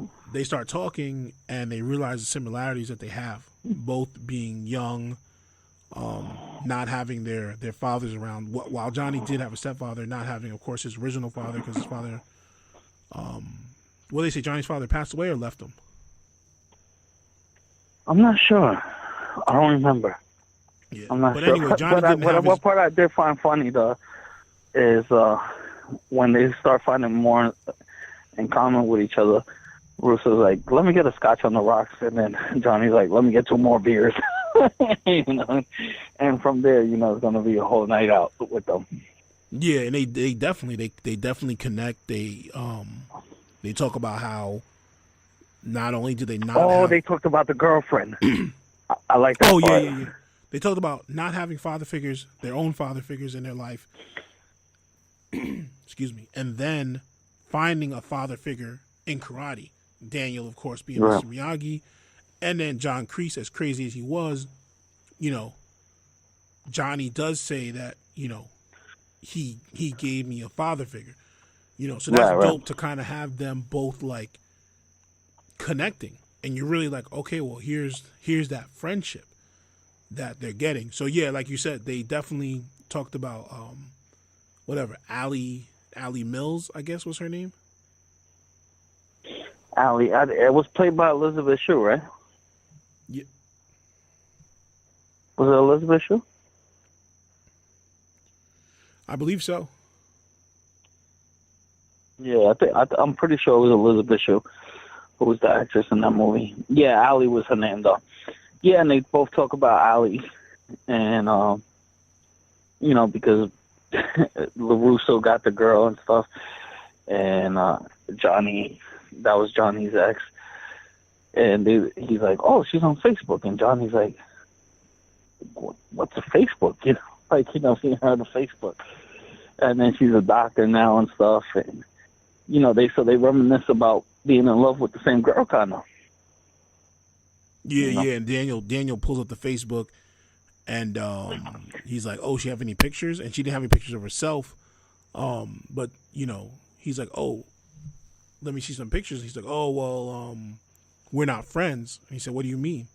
And he's like, "Oh, well, I never added her, and she never added me, so I kind of just left it like that." So they end up going to like the public photos, and they see her husband, and they both kind of rag on him about looking like rag on him, yeah. which was cool, which was definitely cool. It was a cool moment, yeah. It was definitely cool. It was a dope episode, cool moment. So that episode ends with the two of them driving back home to and this is a whole day thing. So this is the top of the morning, getting the car, because Johnny came to fight him at his crib at breakfast time because he ate breakfast there, and they're coming back at the end of the night. So at the end of the night, they show up to Daniel's house, and they both are walking around, and I guess Daniel's showing him the dojo, or is about to, and he walks in, and to both of their surprises, because neither of them was expecting this person to be there, they walk in and see Robbie. And Daniel's like, hey, Robbie, what are you doing here? But Johnny's reaction is not anywhere close to that. Right, he's the aggressive, strike first. And this is where the battle begins, because what the fuck are you doing here with my son at your dojo? Now, Johnny, of course, at that time, you know, he's pissed. He's pissed at his son. He's pissed at Daniel. He's probably more pissed at Daniel than his son, but I'm sure he's equally as pissed at both of them, because you have that sense of betrayal from your son, and then you have that sense of, from Daniel, like, you were playing my own son against me, you know. So he storms out. He pushes Daniel up against the wall. Everything they just, all those emotional, sentimental moments they just had that whole entire day are completely canceled out. They mean nothing anymore. Johnny is pissed, and he's ready for the tournament. Now, at that time, right. Daniel doesn't have anyone in the tournament. Daniel doesn't have an official dojo. So it's not like he's just ready for the tournament. He storms out. He's pissed at Daniel, pissed at his son. Now, as he leaves, Robbie is ready to tell Daniel, that's my pops. Well, Robbie was there to tell him that Johnny Lawrence was his dad. Yeah. But that didn't happen. So Daniel now is pissed at Robbie. And he's like, are you kidding me? That's your father? Get the fuck out of here. He kicks him out. He tells him to get out of his house, never come back, and don't come to the dealership. So he kicked him out the house, and he fired him all in the same sentence. It's a wrap. And that is the end of episode 9. Hold on. I got to speak on something on episode 9 real quick, too, because it all ties in. Now, the mom finds out, I'm trying to make this as quick as possible. So the mom finds out that Samantha, who's Daniel's daughter, is involved in the hit and run, because Johnny Lawrence says something during breakfast. He says, your daughter tore up my car. And Daniel's like, oh, please, you were drunk and stuff. So she's like, were you involved in the hit and run? So when she admits to it, she takes away Samantha's phone. She grounds Samantha. Now, Robbie has a crush on Samantha. So Miguel's dating Samantha at the time. He keeps texting her, keeps calling her. She's not answering. So they do a party at the beach. They're all drinking. Miguel gets mad that she's not answering, so he starts drinking, like chugging beer after chugging beer after chugging beer after chugging beer. Tonight, so then Robbie finally gets her out of there because he has a crush on her. So he fakes an ankle injury, gets the mom to let him out, and Samantha takes him to the party, and she's like, oh, we got to go see my boyfriend. And you already see Robbie's pissed about the boyfriend. So they get there, and they run down, kind of laughing with each other's stuff. It's like, so Miguel gets jealous, plus he's drunk. So he's like, oh, who's this guy? And Robbie, oh, this is your boyfriend? Like, you dating this loser kind of? And he's like, oh, how convenient that you. So he tries to take a swing at Robbie. It's Samantha by accident. Sam is like, you're an asshole. I'm done with you. And, yeah, I just wanted to fill that part in. Oh, yeah, definitely. That's relevant to, the finals. So when they go, the next episode, they're ready for the tournament. They're at the All Valley tournament. Everybody in Cobra Kai is gearing up. There's other teams there, not really relevant at all. They kind of give relevancy to one character, the guy in the blue, because his mom, I guess, is a friend of the LaRusso family, so they speak. Oh, now. Yeah, that was funny, man. And he had that weird, awkward speech about about peace and all that kind of shit. But it was I feel like that was just maybe it was just a little filler. I don't think his speech or his character is very necessary, at all. Well, no, he was the years before Karate Champion. That's why. Oh, okay, yeah, that's true. Yeah. So anyway, it's the big day, All Valley Championship. Now, Samantha, she's mad at Miguel, so she's not going to the tournament anymore. Daniel, pissed at Robbie. Well, I guess that doesn't really matter. He's mad. He's just I think he's just depressed. Yeah, but he's mad. He's mad at he doesn't want to see Cobra Kai. He doesn't want to see Johnny at all. Right. But him being mad at Robbie at that point doesn't really matter. Because it means nothing at that point. But anyway, they go. Cobra Kai's ready to rock into the tournament. They're all wearing their white gis, and he's like, "Nah, chill. Hold on, I got something for you guys." And he pulls out the OG black Cobra Kai gis with the the orange or dark yellow lining. So they're rocking the old school 1980s Get him a body bag. Cobra Kai outfits, which was so dope and monumental for the show. So they come through. They're introducing all the teams. The entire LaRusso family does end up going. The mom is basically like, "Yo, you're on the board, and we're a huge sponsor for the event, so somebody's got to go." So then they all end up going. Samantha goes, Daniel goes, and the wife goes. They end up getting, front row seats, whatever, yada yada yada. So they're there. They're introducing all the teams. They come through. Now, the second to last team to enter is I think actually he came on his own. An independent dojo comes through, and that's Robbie.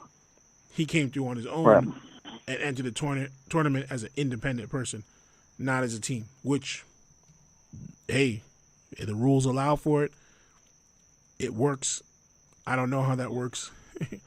If one person can be there instead of a whole team, but it is what it is. It does for the TV show, yeah. Yeah, it does for the show. So he joins up, and then all of a sudden you start hearing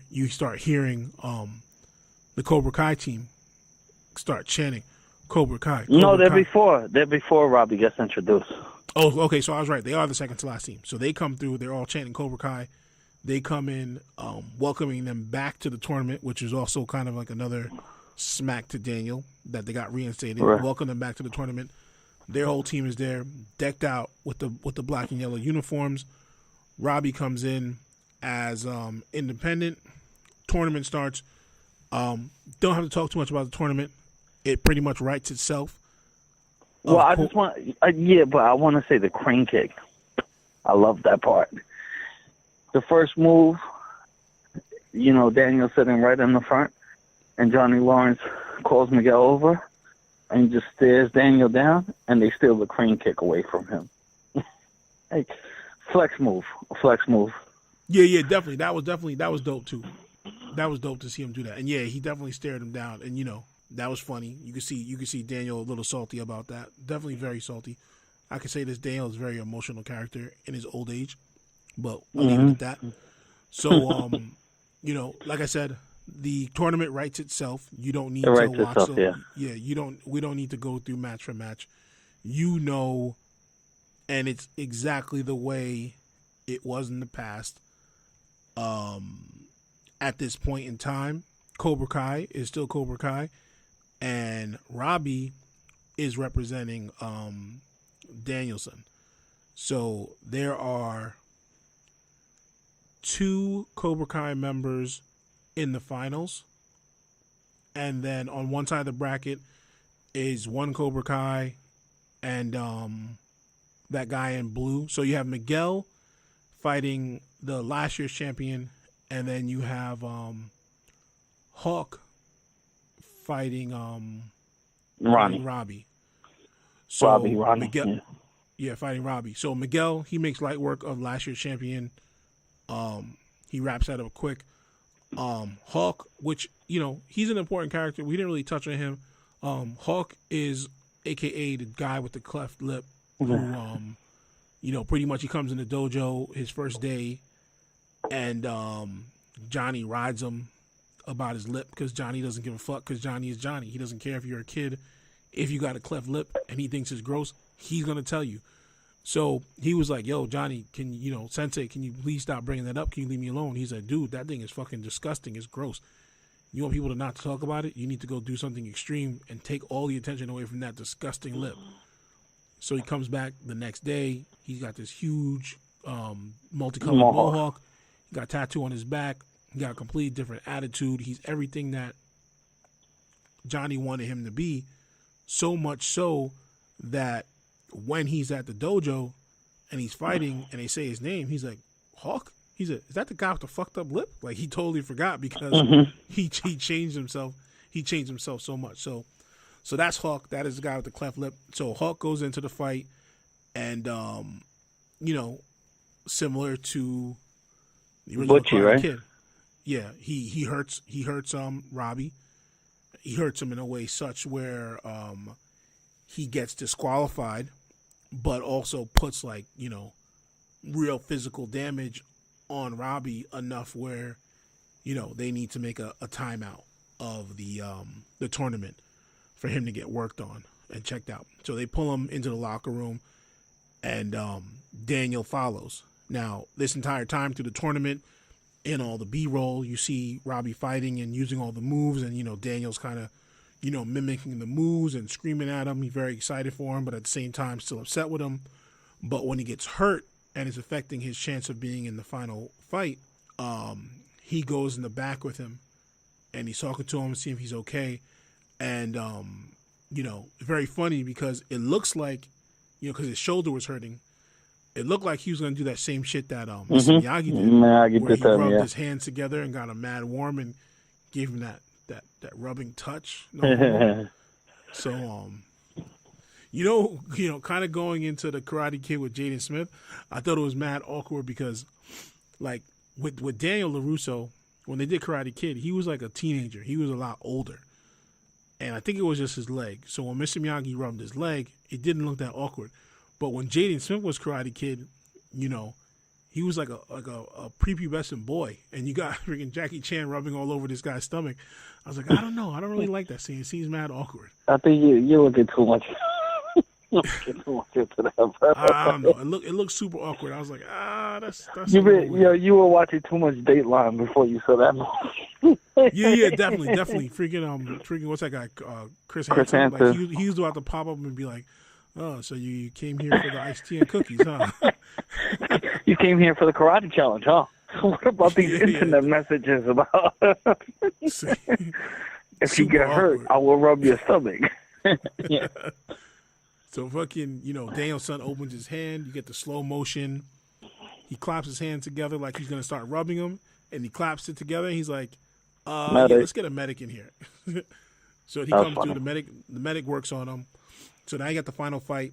It is Robbie Keane versus Miguel. You have, and at that time, when Robbie comes back out, the big announcement is made that Daniel was going to step up as the coach or sensei, whatever. And at this time, he will be fighting out of Miyagi-Do Dojo. So now it's like official. It's Miyagi-Do Dojo versus Cobra Kai for the finals. It's lit. We're about to do this and then you get one of my favorite lines again from Johnny Lawrence and Daniel. When Johnny steps to him, he goes, "What is this, some kind of joke?" And Daniel says, "You see me laughing?" And he was like, "This ain't over." And he goes, "This would never be over." It's like these two are meant to be rivals for life. It's just the way it is. Definitely. So, and now you're looking at it as you got Johnny, who is proud of Miguel, but also you can see that he was proud of his son, right, during the fight, and he got mad at Hawk for hitting him illegally because when he went down, Johnny ran over, but they pushed him away and were like, "Yo, back to your corner." Right. And it was like, I could feel for him as a father too, like I guess for me, I probably wouldn't want my son to be on the other team, but like to have your son hurt and then just be told like, "Yo, to your corner, like this is not your responsibility right now." So he kind of kicked him away, and he was pissed at Hawk. And then, but Hawk was kind of like, "I did what you said, Sensei. Strike first, strike hard. No mercy, no mercy, no mercy, Cobra Kai." Yeah. But he's also like, it kind of reminds me of like a Floyd Mayweather Sr., Floyd Mayweather Jr. situation. You know, like Floyd Sr. actually refused, and on as bad as terms as they were, to train De La Hoya for his son. He was like, I can't train nobody going against my son. So it's kind of like that rocky of a relationship, you know? Yeah. So, you know, he's in the finals. He's ready to fight. So, you know, they fight it out. It ends up being 2-2. Now for the last point, no, it ends up being 2-1 on Robbie. 2-1 for Robbie. So now he's in the corner, and you know, Miguel is like ready to rip this kid's head off. Like, he doesn't care. Right. No mercy. But Johnny's telling him, like, yo, we can win this clean. Like, he's like, oh, I can go for his arm. You know. So Miguel's like, no, I'm sorry. Johnny's like, no, we don't need to do that. We can win this without doing that. So on his second point, and tell you the truth, this show, I did not know who was going to win. No, yeah, I think that's what's so good about it is it's not clear cut. Like, I feel like in Karate Kid, you can't really say that. Let me not say that, because even in the Karate Kid, you don't know where it's going to go. Think about Rocky 1. Rocky 1, Apollo 1. Like, Rocky lost in Rocky 1. Yeah, but I think in Karate Kid, we all knew he was going to pull it off. Like, in Rocky 1 was a classic for that reason, because Apollo pulled it off. Well, and not to say Karate Kid is not a classic, but yeah, I think when this final episode, when this final showdown came down, I was like, and then the crazy part is they kind of reverse it where they want the fans to go for Daniel and Robbie a little bit, because they're kind of making Miguel to be this bad guy where it didn't start off like that. And, you know, you're thinking, who's the show trying to make the good guy and the bad guy here? Which I don't think is either of them.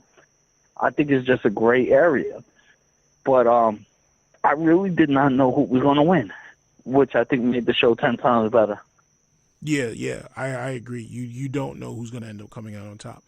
So for Miguel's second point, he catches Robbie's foot, and it's the same way that Johnny caught Daniel's foot. And in the past, Johnny elbowed his knee to make his injury even worse. But Miguel catches it, and you see Johnny like, no. So he flings it away and ends up hitting him with a roundhouse or a cross kick or something like that, and gets his second point. So now it is 2-2. Next point wins. I don't remember the exact moves, but Miguel wins. I'm just going to leave it at that. Miguel wins, and it's a surreal moment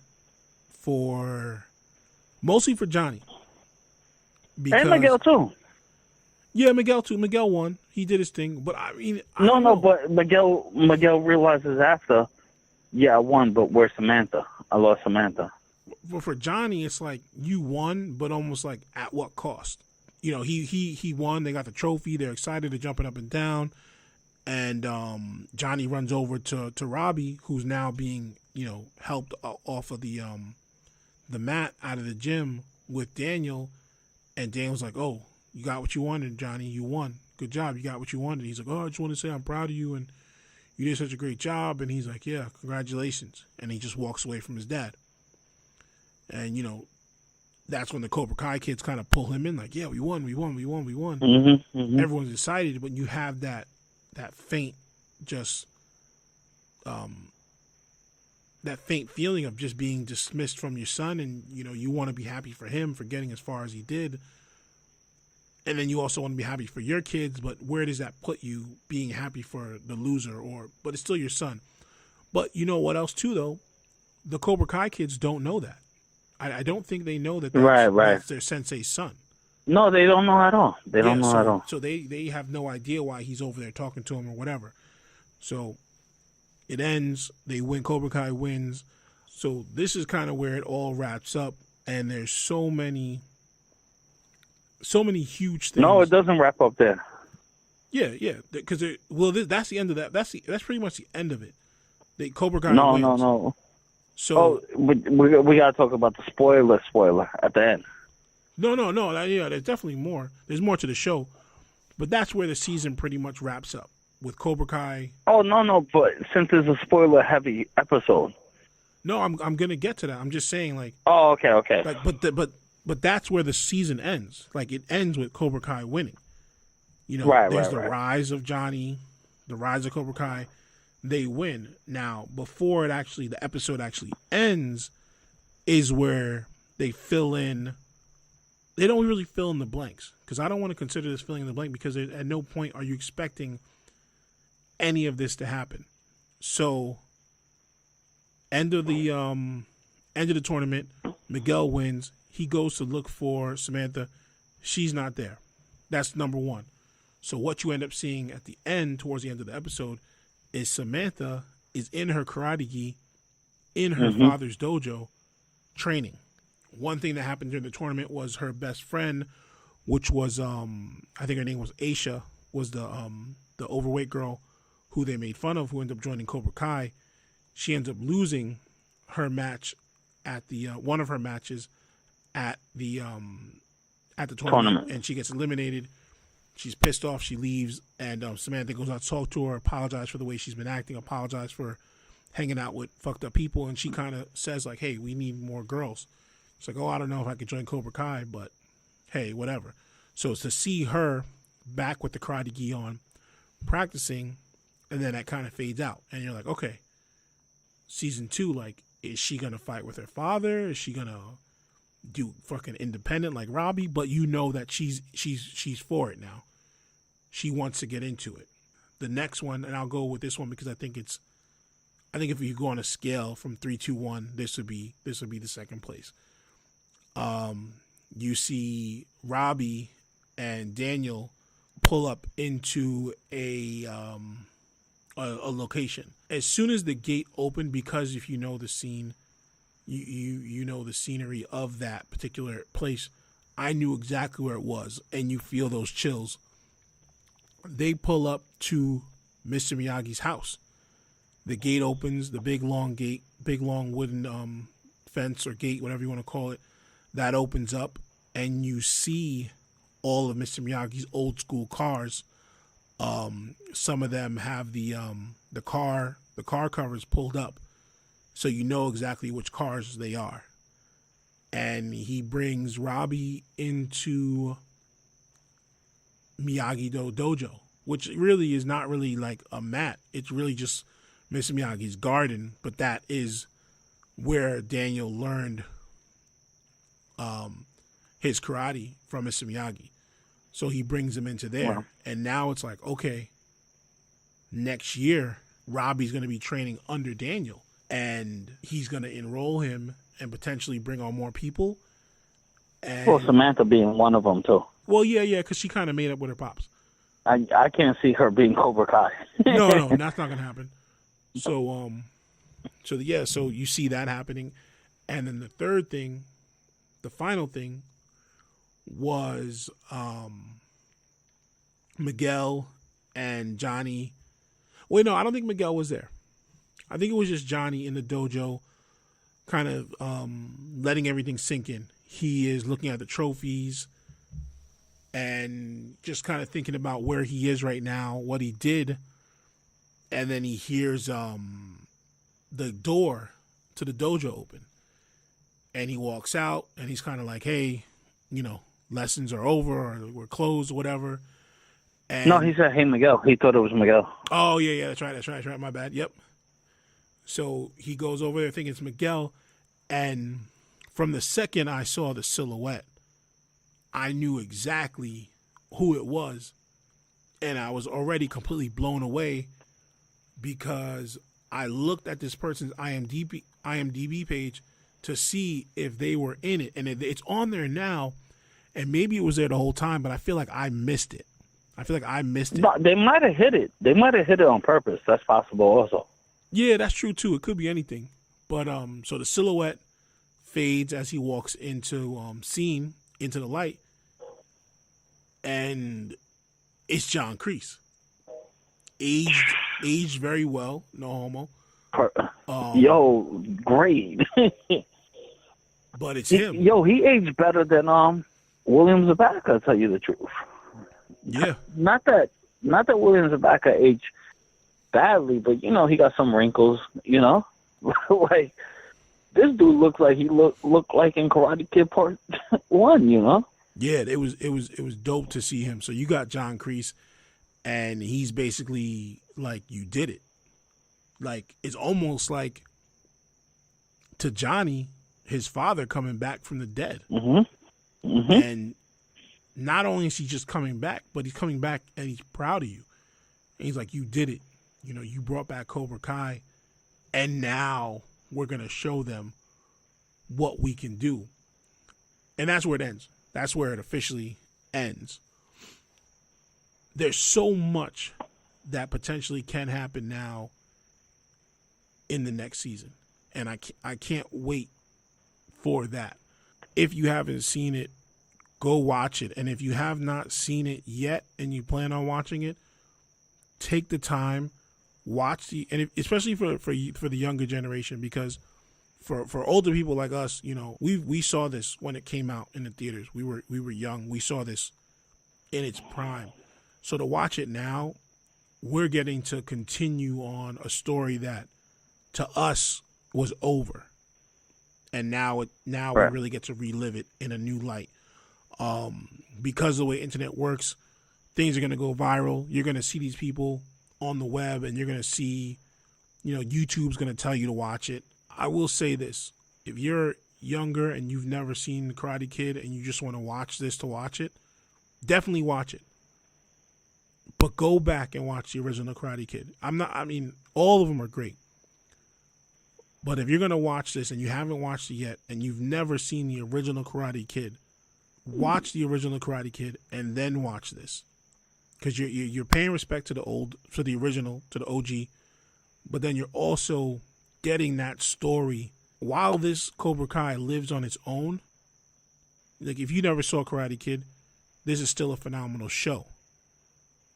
But seeing the Karate Kid movie, the original Karate Kid movie, and then watching this series is like the complete package. So definitely, and not the Jaden Smith version either.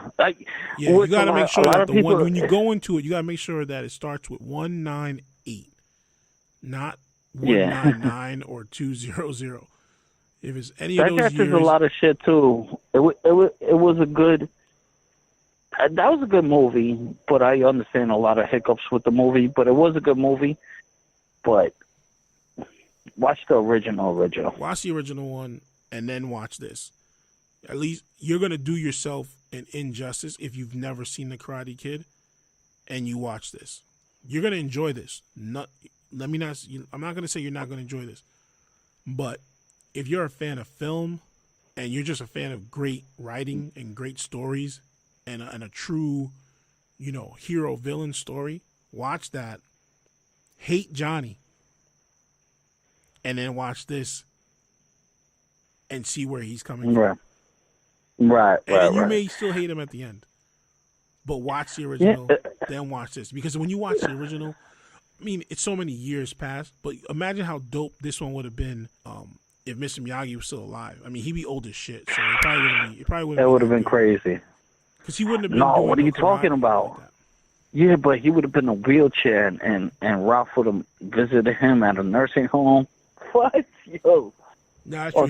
He definitely would. He would have been talking to him and shit like that. That would have been pretty dope. Yo, I will say this before we head out. I thought, all right, and maybe I'm crazy. Imagine, and this is just me thinking way outside the box. And if it's stupid, just tell me it's stupid. You don't got to answer it. What if when Robbie got hurt, that Daniel came back to the tournament in a gi to fight Johnny? Well, it would take away from the purpose of the under 18 tournament. But I didn't realize it was 18.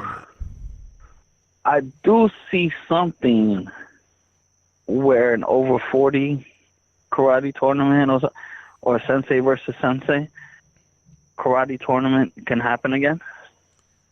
Yeah, I feel like we need that. And they've been hinting at it. Yeah, but you never got any. You didn't even get any. The most physical thing that happened is when Johnny threw Daniel against the wall when he saw Robbie at his house. But and let me say this though. I think Johnny beats him. Yeah, I mean he has a more aggressive style of fighting. Right. But yeah, that's. I mean, but you're right. I totally forgot about the 18 and under. I didn't realize there was an age limit on it. But yo, that show was dope. Again, watch this. And if you listen this far and you didn't watch it, still go watch it. Still go watch it. I feel bad if you got all these spoilers. So we gave word by word. Because we were super in depth. You're gonna listen. You're gonna watch the show and you're gonna be reciting the freaking the lines because we went through everything. But yo, watch it, and watch it again. It was completely, utterly amazing. And as a fan of the franchise, someone who lived it firsthand, it was dope. You got to check it out. As good as every kid did on that cast, I wanna send an invitation for an interview with the kid that played Miguel. To me, he stood out the most. Hit him up, man. Get him on Twitter. Hold up, let me see. He got a very unique name. Yeah, his name is cool. Like we gotta see his name pronunciation. Zolo Mariduena. Yeah. He's 16. Yeah, man. Shout out to him. 16? Being so young and doing such a great job. Yeah, man. Great job. He stood out the most to me, honestly. I think, so if we could get him for an interview, that would be dope. At Zolo_Mariduena. Yo, we're going to hit you up. I'd love to interview you. Facts. So, yeah, definitely. This has been our longest episode. It'll probably be our longest episode that we ever do, no matter how long the show runs for. But this is it. Two Broke Dads episode 2 is in the books. And when I say we are two broke dads, I do not mean we are broke, but we are definitely broke, which means we are too broke to let you hold something. So please do not ask. It is 2018. You need to get a job. We out.